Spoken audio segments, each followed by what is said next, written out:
Here, and we are ready to rock and roll. One more map in the showdown. A full stretch of a best of three between these two teams, as we had in the opener game as well. Everybody is really sort of driving their way in on these sort of, I guess, it's still dedicated. It's still everything to play for. That's what I love. I'm glad that we've come into a tournament where everybody is really just throwing themselves in.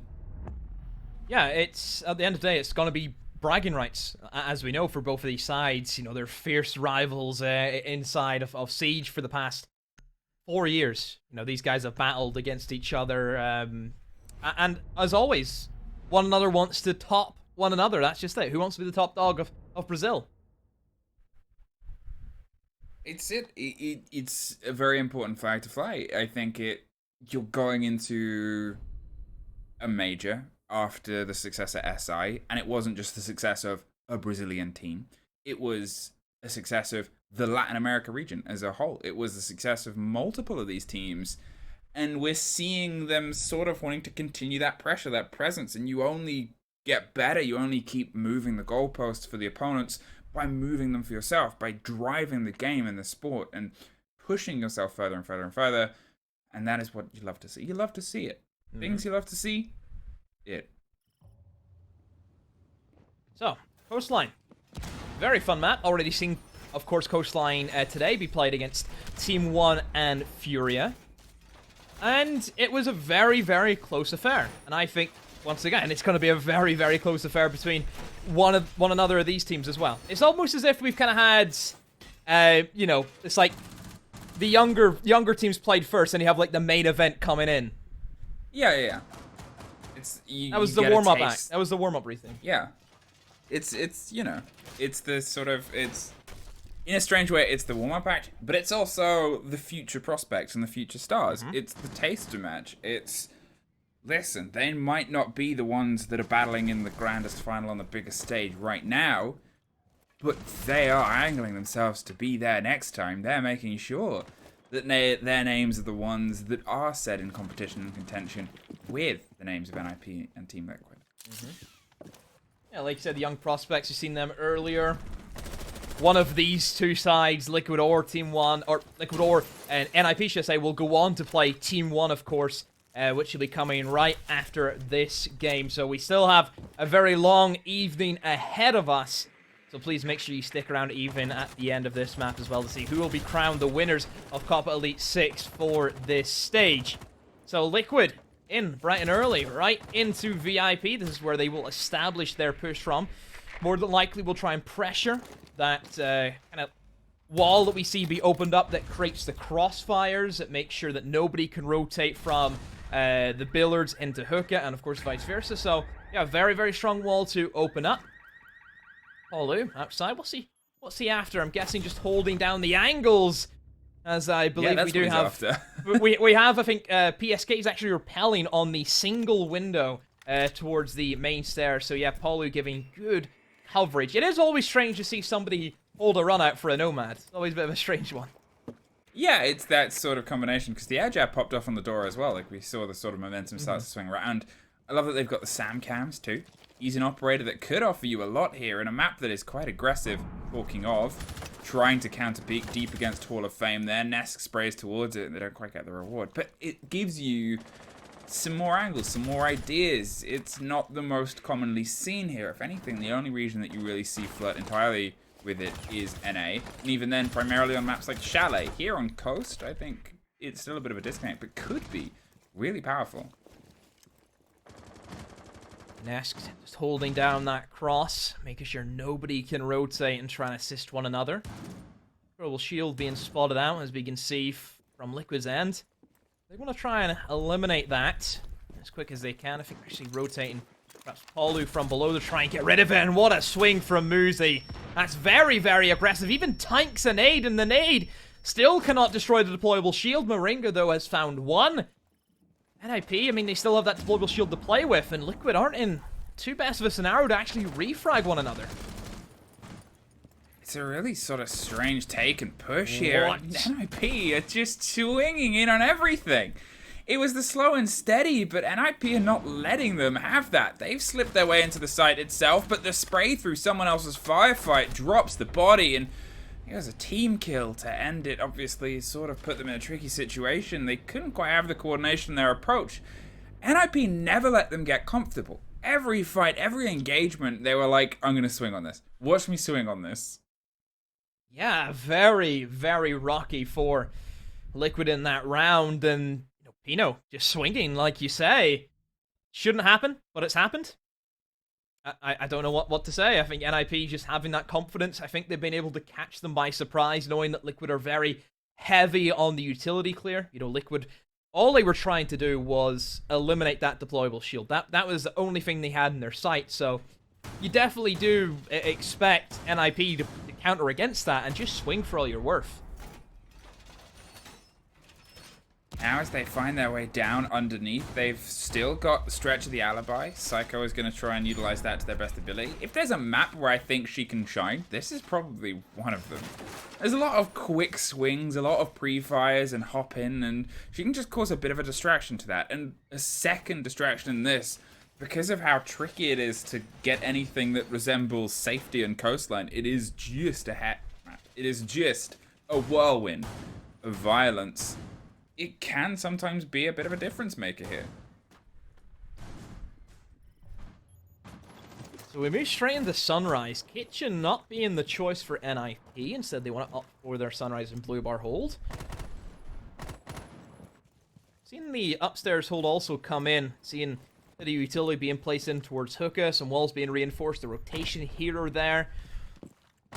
Like we've seen previously earlier today between Simon and Furia. That Hookah was always a big battleground. We've seen teams try and hold that nearly every opportunity that they could. But 9 times out of 10, I think we've seen, ultimately, the attackers would always gain control of it quite easily. Because, in fairness, it is a very easy area to take control of. I think the fact that you have a massive double window that cuts off any rotations inside of billiards, it really hurts the defense quite a bit. There is those Sam Cams on full work here, trying to get an impression of just where the bodies are inside. They want to see if they can lead their way in, but the drone is doing just as much work. Hey, there's a knee. There's a 2-ping. There's a little bit of a spray from range. They don't quite have that concern. They're still concerned about the potential of a swing round. There's a pop of a canister close on the doorway, and Palu's playing a game here, seeing if they can pop their way out, but there's still a body in billiards, and Liquid, they're just trying to formulate an attack strategy here. Another time, Liquid are trying to give nothing away to NIP, but then again, it's not as if they've gained much control either. They've spent a lot of the round just kind of sitting outside of Sauna, trying to waste some utility, but in terms of map control, they have literally nothing right now. Not a single player is inside the building. They're looking to push directly into Sauna and nothing else. They're going straight for a Sunrise take. They have no interest in going above. The only worry I have is there are still C4s on the board for NIP, and they still have to respect that. And that's it. They sort of have to play at a bit of a caution here. They've got to play at a bit of an arm's length because they haven't been able to get that sort of control. They haven't been able to get that sort of space at the same time with how, I've sort of said, NIP are just making them uncomfortable. They keep swinging on. They keep exploring their options and trying to put some damage in from another spray, another pop round the corner with the diffuser cold. It's a little bit of a trickier approach here through that handle, but there it is from above the hatch. And Moringa gets the drop, gets a pretty easy pickup, but you're looking at 30 seconds left. Palu is low health. The diffuser's still in a tricky situation. They're trying to find and wrangle those loose players and see if they can drive their way through, but with Moringa getting one more, he's doing most of the driving work right now. Yeah, Moringa, massive stuff from him. Let's see if NIP can try and muster up the courage to battle back against him. And yes, they will, but there's still a trade, though. Palu is there, and PSK with the final one. Liquid somehow winning a round with literally nothing. They took, what, 5% of the map, and that is it? And that's all they needed.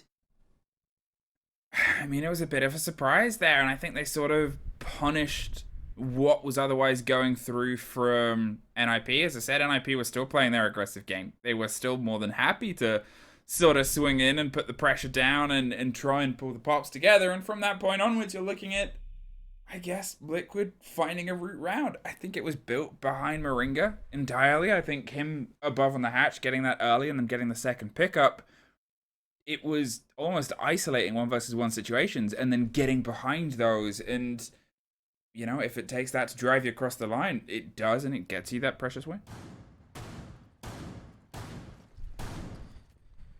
Okay.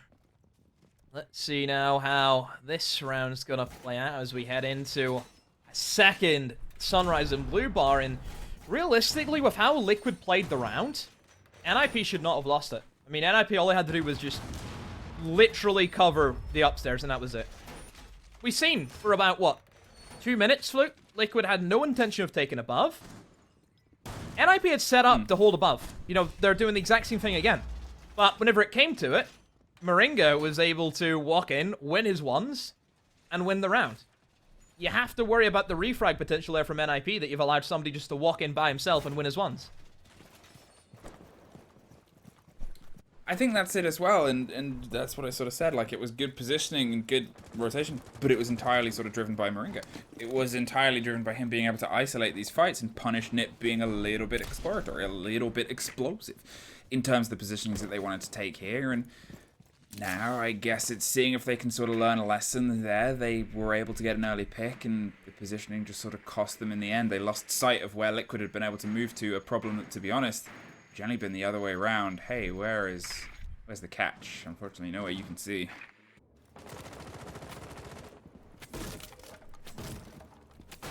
Nesk on the Nook.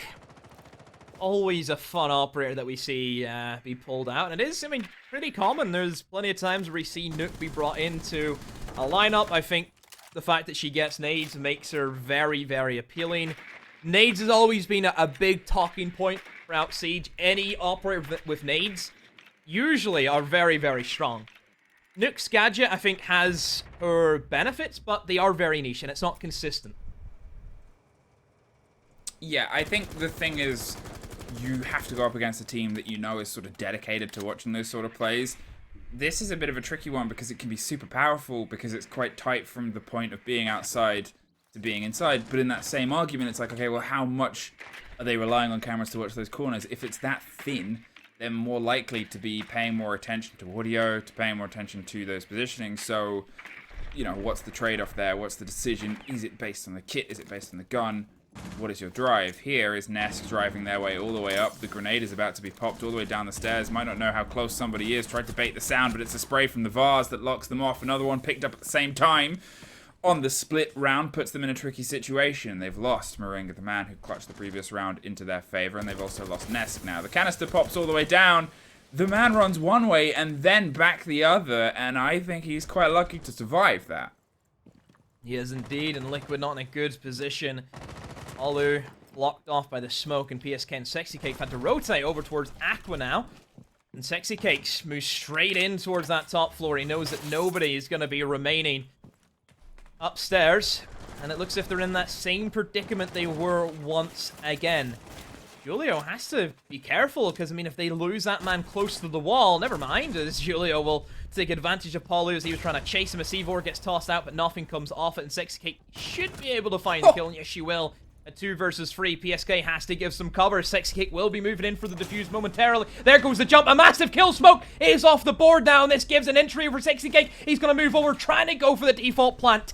PSK holding down. All he has to do is hold the angle. No, misses the shots, and he will be punished. Psycho comes around the corner, cleans up, and NIP will win the round. It was almost very, very close. They were just able to keep everything locked into place there, and they are just able to sort of drive themselves over the line. Liquid, they so almost scrapped it back, though. It was a little bit scrapey. It was a little bit holding your breath. But that's Coastline. That's this map, and that's these two teams when they're going up against each other. It is one of those hold your breath and see what happens sort of maps. Again, I think that there's these little moments where we're having these disconnects. Nesk creeping his way up along the long corridor and not quite knowing that was the body on Vase, or being more concerned with the one on Billiards.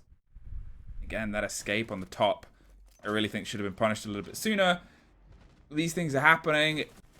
It's an important game, and it's early rounds, and they're going back and forth, and this looks like another one we're going pretty far into. It is. Back and forth, as Riley described, a tennis match. Definitely is the right terminology to use for both of these teams. Just, they're leaving nothing behind. You know, you can see both of these sides, they want to be crowned the best team in LATAM.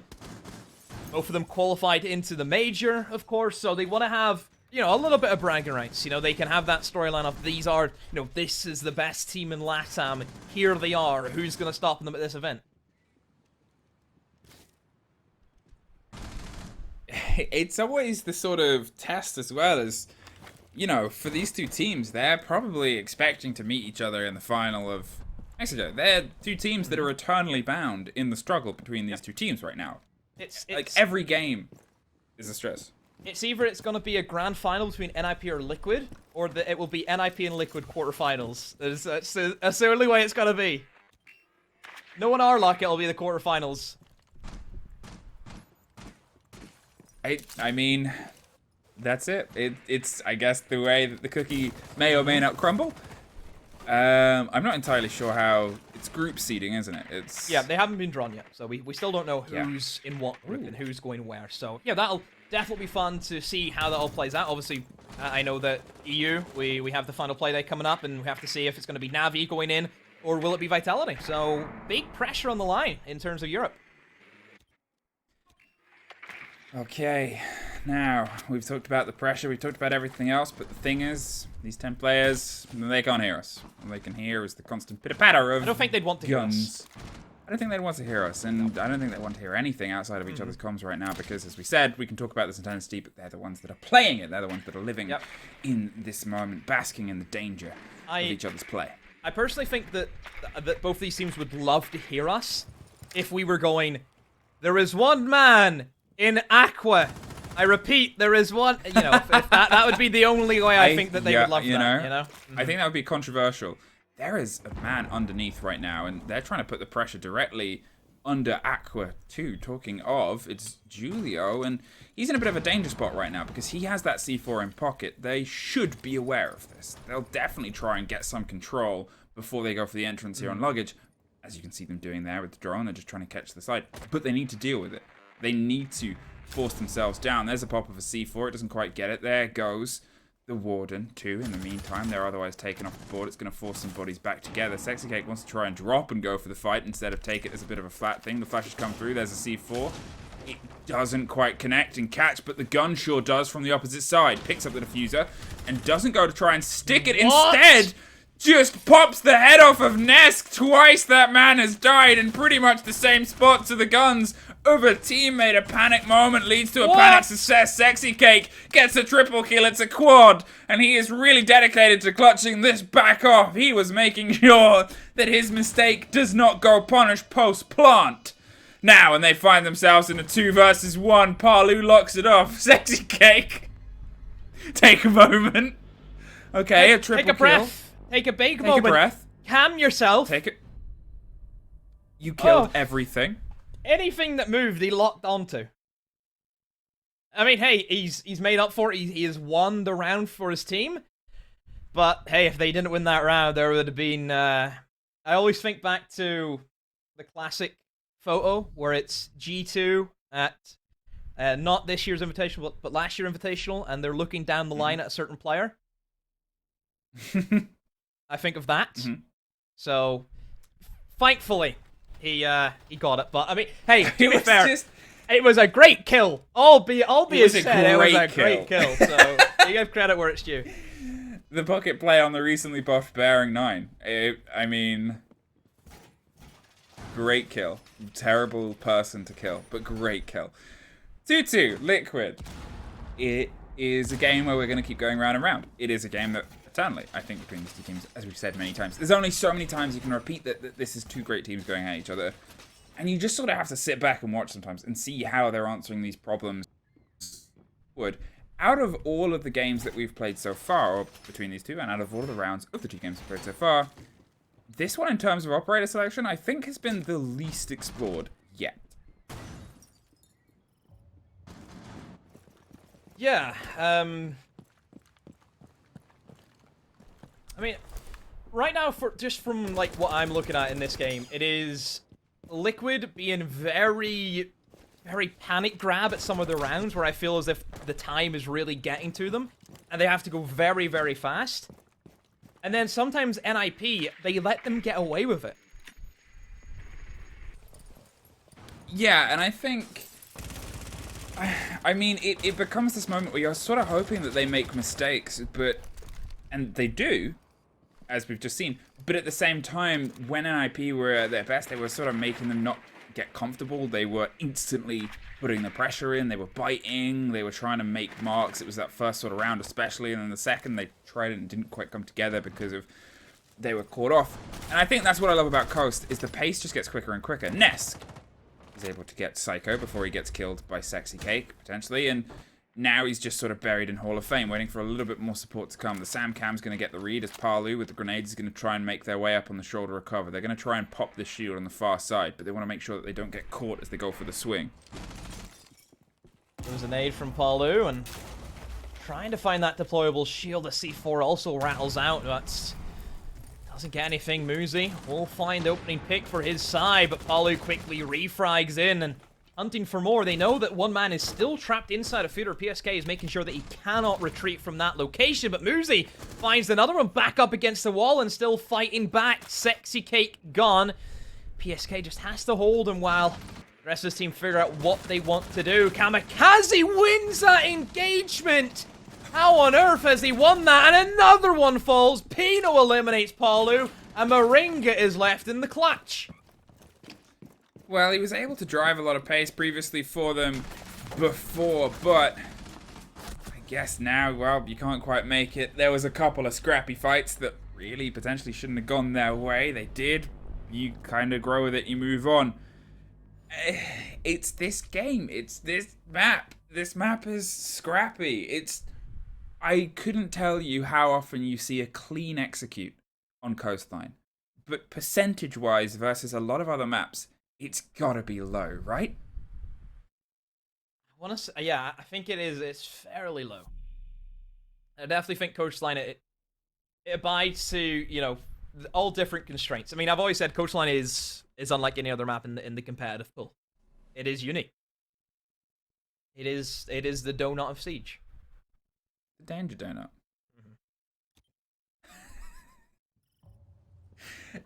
You know how you're happy when your phrases catch on, like Titan Killer and stuff like that? I don't know what you're talking about. When other people started calling it danger donut, I was like, okay, now I've made it. Now I've thrown in a nonsense call. I mean, I'm hearing Titan Killer all the time, so my work's done. Like, I can die happy. No, that's it. I've heard others use danger donut, and I'm like, I'm happy with that. That I feel contempt. You know, you've done something. That's bad. I feel content, not contempt. You've achieved something. I've achieved. I've left my mark, and it is calling it the danger donut. Yeah, I've just named a gun. And little known fact, I actually didn't come up with that. Somebody else came up with that, but I nicked it. Wow. Yeah, I'm a phony. I'm a big fake phony. What a way to find out. You think you know somebody. You do. 3-2. NIP. They've been able to find themselves at least an even half on Coastline, but the party does not stop, because so far every single time someone's got one round, the other team have gone, no, our turn now, and found themselves back onto evil level pegging. They are looking towards the 3-3 split here before they head over onto their defense. This is a map that does play well to attackers, but it's also a map that plays well to good gunners, and these teams are full of great gunners, and we've sort of seen that. And even though I'm going to talk about how Coastline is a scrappy map, I mean it in the sense that it's very tough to have something pop off cleanly, because everything is so narrow, it's so tight. You can have an angle set up from one corner of the map and lead it all the way to the other. It becomes pretty tough to predict just what is visible on a swing in, because you could technically make one door visible from the exact opposite corner of the map. So, here we move in now to good start from Liquid. Being able to opening up those angles right into Fear is going to be great. Obviously, we've seen this as an issue that is kind of recurring theme for them, is struggling with eliminating the players inside of Fear, inside of Penthouse. And once again, Muzi is back to his old tricks. He finds another opening pick for his side. We'll see how Liquid can recalibrate and try and challenge back. And Palu does see Muzi, but he's still alive. And surely Muzi doesn't win this one. Surely he's going to be stuck. And I say that almost finds Palu. Muzi right now cannot be stopped in this position. How can they sort of try and piece things together? Can they burn through the arena gate that's otherwise pulled apart? It's a puzzle. Look at the stretch there on the staircase on the far side. PSK is held at bay, not only by a body on luggage, but one that's trying to spiral up the stairs. Instead, it doesn't matter. Sexy Cake drives through, gets the first, somehow almost gets the second too, down through the hatch, got the call, saw the body fall. No, just slips past, concerned about the pressure, but it's the cover from the window over the top that gets one more. Sexy Cake somehow slips through, finds the body. They're still trying to find the fight up through the hatch itself. They still have some swing and some potential, but Sexy Cake is back for revenge. Kamikaze gets some of his own. The defuse is cold. They have 20 seconds, but they have at least just one more body to try and drive their way through, and at least some openings to the site itself. Don't need them, though. Liquid. Hey, what did I say? It's round and round we go, and nowhere we stop, nobody knows. What a Pavlova. It really had no idea what was going on for a moment. Sexy Cake swinging back and forth, and still finds kills here or there. Yeah, Liquid relying very heavily on Sexy Cake, who we looked at yesterday had a stormer of a game. Maybe was a little bit sleepy as we headed into the other two maps, but right now on Coastline, stepping up big time.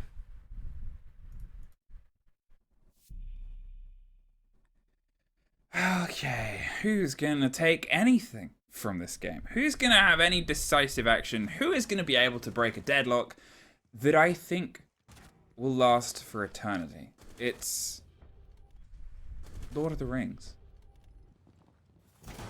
It's Gandalf and the Balrog plummeting for a long time. Nobody knows how it's gonna end. Until later on you find out. I was going to say, I've watched the movies. I know how that ends. Yeah, but we don't know. Okay, we don't know who's Gandalf. We don't know who the Balrog is right now. Oh, well, no, I'm not going to go. I was going to go Lord of the Rings. Like, you know, some lore for you, but I'm not going to embarrass myself any more than what I have.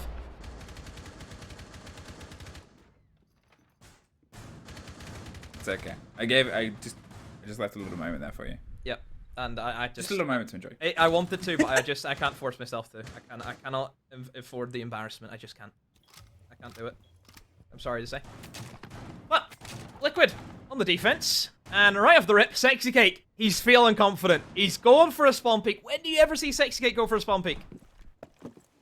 Not too often, but he's currently 8-5. He couldn't quite find his way into this fight early on, and he wants to try and destabilize NiP because they want to have that round balance in their favor. So far, it's sort of been, NIP have been that one step ahead, and sure, it guarantees you OT, but it also technically guarantees you a loss. So you want to break that momentum. You want to break that system. If it's going to be round for round, hand for hand, you may as well be the team that keeps getting the one up before you get the one down. Let's see where in Siege. See where Liquid are going to rotate now as NIP have started to make their approach in from DJ deck, and into VIP they go. Psycho clearing out Mozzie Pass, and, well, they will find the Mozzie as he's in the back of Fear. If Paulie can do, as well as what Muzi was doing, and, you know, I think what Pino as well, where they were playing very aggressive inside of Fear, then, yeah, it's going to be a great hold for Liquid, but as it stands, nothing yet has happened. Julio holding on to the flank. Sure, nobody comes in from luggage as they had a suspicion that somebody was lurking in. They were correct in that suspicion. They have a vigil. And IP just taking their time. Fura with the drone work. Yeah, they're making sure that they have all their sort of covers done. They have their exploration. They have their control. They're trying to find that pocket of space. Oh, goodbye, Sexy Cake. Muzi, with the last bullet that he fired, is able to take a firefight from a range. It was a bold attempt there to try and battle back against it, but controlling the recoil of the Ash, well, even though it's a bit tougher, some people, they're still pretty good at it. Pino tosses in some nades, trying to find something from the vertical angles, and this is something that we see all too often in Coastline, is the vertical game. It really forces a lot of the defenders away from their safe positions. It puts them in awkward situations where they're just getting absolutely battered from all different angles. Julio just sitting on the rooftop, covering all the angles, and Ness goes down. And at this stage, NIP have a great foothold, and they can start rotating their diffuser over towards delivery, which is probably where they're going to try and plant. At the moment, Liquid have really nothing. They have no response for this. This should be a fairly simple round for NIP if they do everything right. Well, more openings above and more of an execute is coming later and later here. Sometimes it is a bit of a struggle and a stretch. It just takes one stray C4 or bullet to be able to stop this C4 being planted, or this diffuser either way dropped off the heavens, top rope to the bottom. There is the watch from the front door, though. Moringa is trying to stop this default plant come through. The Legion pops off, but Kamikaze is just going to stick it. Muzi has the cover. And NIP keep themselves again that one precious step ahead. Yeah, NIP playing it by the book. Very typical for them. Doing everything right, taking above, using the vertical angles, and then finally pushing in for that diffuse. It just showcases how strong and just how simple that push really is. And anyone can do it, but it does take much more skill to do it right. And that's exactly what NIP has shown us. So, Liquid, now we see how they do on their hookah defense. They're going to change up the bomb site away from the kitchen. And will it be that tennis match? Will it go now into 4-4? Or will we see finally someone take a bit of an edge? I could not tell you. And I would be surprised, I think, if they could. If I'm entirely honest, I think it would be a surprise if we see any team get some solidity. It was one of the things that I guess I talked about very early on. I was like, are we going to see someone have any solidity here? Are we going to see either team have any semblance of control? The answer is still firmly no. It is still this kind of dance, and it's entirely not because anyone is underperforming. The problem is all these players are all too good. There's 10 players that are all having a great performance here. It is, and it's a great spectacle. It really is, and I'm happy that we're being blessed with such a great siege. And it's one of these matches that you would expect it to have this caliber. That obviously both teams treated us to a great grand final at Invitational. Now we're being treated to a great best-of-3 series between both of them right now, and we still have no idea how it's going to go. I don't feel as if either side in this series have really had a one-up against either one. I think it's been very clear-cut right down the line to the final few seconds of a round most of the time. I think that's it as well, is everything is late. Everything is sort of happening quite late on. It's very rare in an engagement that has had so much bloodshed from so many different players to have so few early deaths and so few of these early engagements go against people. The long range here from the Hibana, we often talk about how the hard destruction isn't always the biggest cost here, but that's because Sexy Cake is underneath, just shooting them out. They haven't done the sort of bodywork to push them into a tricky situation. They're trying to do a play here and hoping that because it was unexpected, because it's this sort of hard destruction extension that isn't often used, it might get caught. Hey, there's a more familiar play. The grenade down to the cool vibes is able to get one, gets the net of the body. Sexy Cake is still sort of swinging around underneath, but cannot quite get the connection.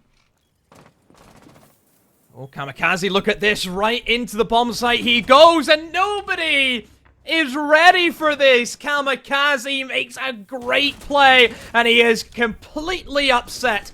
Everything Liquid were trying to go for, and Liquid, they hold their heads low at this point, as I can't believe they've let that happen. And Liquid, yeah, they've been completely trumped in this round, unless Paulu can do a massive 1v5, which is very unlikely.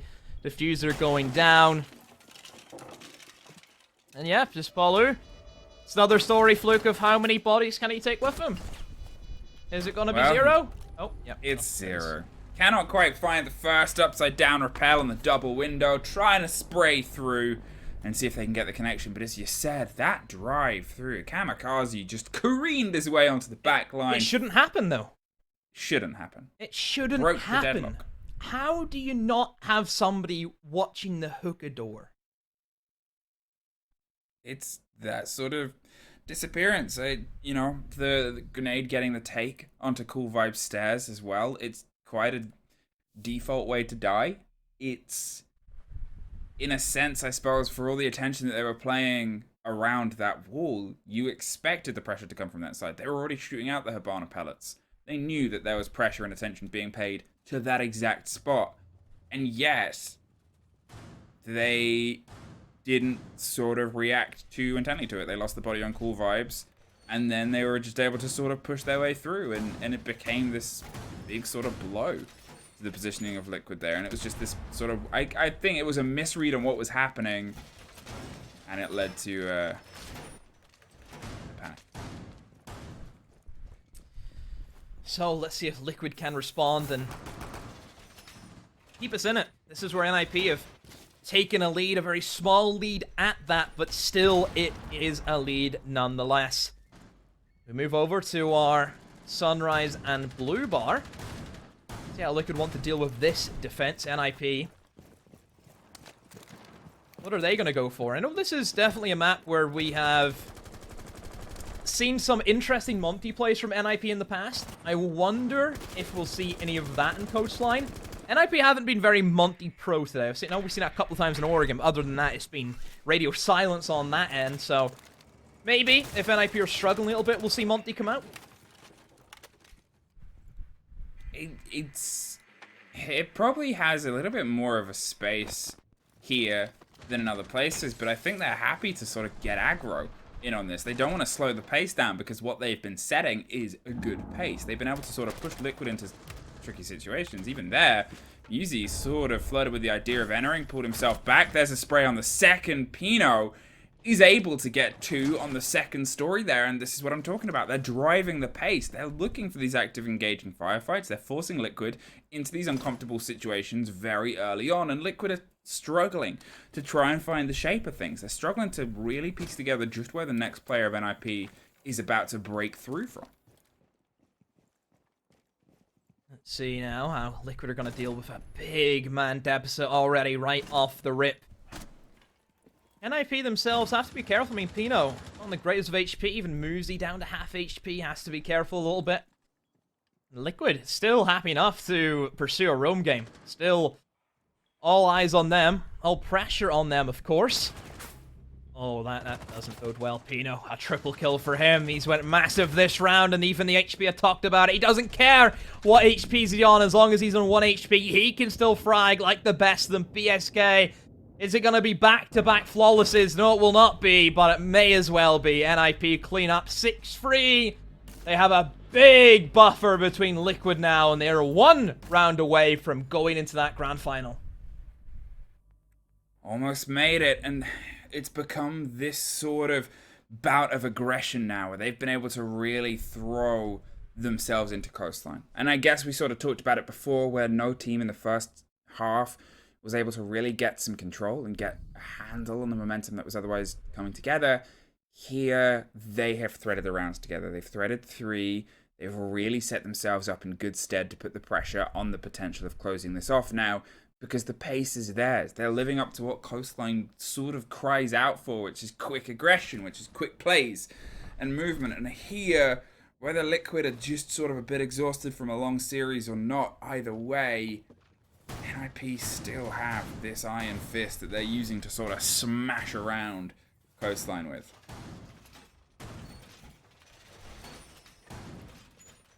Okay. Will be the bomb site choice. I mean, Liquid, they lost this bomb site, albeit Fluke, to something that could have been very easily fixed. Yeah, 1 man able to simply walk into your bomb site and kill nearly everything.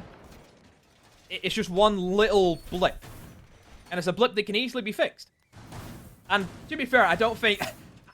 I can say this, there's no way Kamikaze would ever try that again. No. And unless you would expect Liquid to have a response to it this time. Mm-hmm.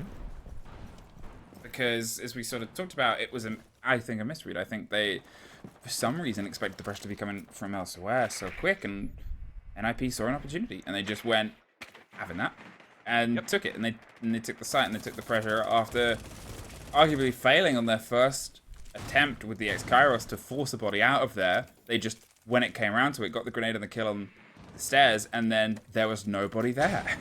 Mm-hmm. Utility being burned up, and this where Pino can get in with the nades. It's aimed towards Vase, but nobody's there. So there will be 1 grenade used. Still still has one more. You can see Kamikaze trying to actually open up the blue wall, but it's going to be shot from below. And as you can see, NIP have quickly rotated, and they actually may be up for a hunt, looking to push in from below and clear out any Liquid players who may still be lurking down there. And whenever there are C4s in the boards, I think NIP could definitely afford of actually going to Sunrise and trying to stop that. Well, sending the boys. Sending another one. Hara dropping them in. Sending another one. They're trying to make him really uncomfortable. They're trying to catch him. Oh, 4! It's between a rock and a hard place. Got to be kidding me. There it is. They're really Bombs just away. trying to force him into a firefight elsewhere, and Marinka's just not having any of it. It just hasn't worked. They're dancing another sort of dabble here on the doorway. They're seeing if they can get a pocket and a pop bullet into the head of anyone that's close. Oh, that's a catch over the top, all the way from the top of the Danger Donut. That's another big loss. This time they did stack up some bodies here, ready for the approach, making sure they can't just drive in. Nesk is underneath. They have an angle onto the window that they can play. They're still toying with the idea of hopping out. The drone gives a bit of the game away, the ping, and they drop it. There is a great take on a window. Patience paid off by Pino. They thought that the body had moved off of Parlu, but he still dug in. Now they'll have to call and replicate themselves and reposition for another take. All eyes on Nesk. He's in a great position to deny anyone running in towards Hookah, but a lot of the pressure is actually being applied via Aquarium right now. Paulu has been down, and there's no way anyone can get to him, so it is essentially a 2 versus 4. Nesk has to go for a swing. He knows this, but no, Kamikaze is waiting for him, and PSK is all by himself, but he can't do anything against the onslaught that is NIP. They will take Coastline very convincingly, 7 rounds to 3. Wow, they lock it out in the end. For the first time in this series, truly one of these two teams was able to put a little bit of a distance in, to give themselves a little bit of an edge. It was a great fight from two teams that we know are going to be going the distance at the major as well. NIP still keep the mantle, technically being the top team out of these two, at least for now, but it's anyone's guess every time these rosters get into a lobby.